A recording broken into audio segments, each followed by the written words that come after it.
नमस्कार पुणी एक वीडियो रे आपण मानकु स्वागत। आज आम नहीं आसीचु जन्माष्टमी विषय रे 15 धाड़ी ओडिया रचना। एबे चलंतु वीडियोटी आरंभ करिबा। जन्माष्टमी हिंदू मानकर एक मुख्य पर्व अटे। एही पर्व को सारा भारत वर्ष रे आनंद उल्लासर सहित पालन करा जाए। भगवान श्रीकृष्णଙ୍କର जन्मदिन को जन्माष्टमी भाव में पालन करा जाए। भगवान श्रीकृष्णଙ୍କ जन्मदिन प्रतिवर्ष भाद्रव मास कृष्ण पक्ष अष्टमी तिथि रे पड़ी थाए। एही दिन मध्यरात्रि रे मथुरा नगरी रे श्रीकृष्णଙ୍କର जन्म होइथिला।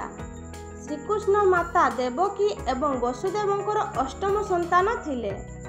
एही दिन मथुरा एवं वृंदावन रे जन्माष्टमी बहुत आनंदर सह पालन करा जाए।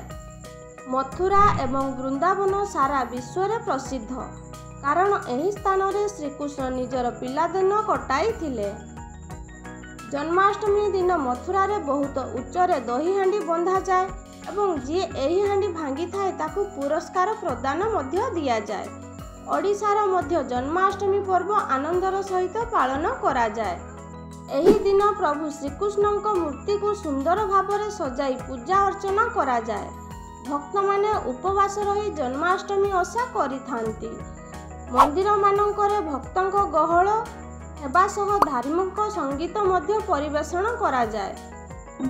एही पर्व आमको भगवान श्रीकृष्ण देखाइथिबा पथरे चलिबा एवं तांकर आदर्श को पालन करने सहित मानव जातिर विकास लगी आमको योगदान देवाको संदेश देइथाए।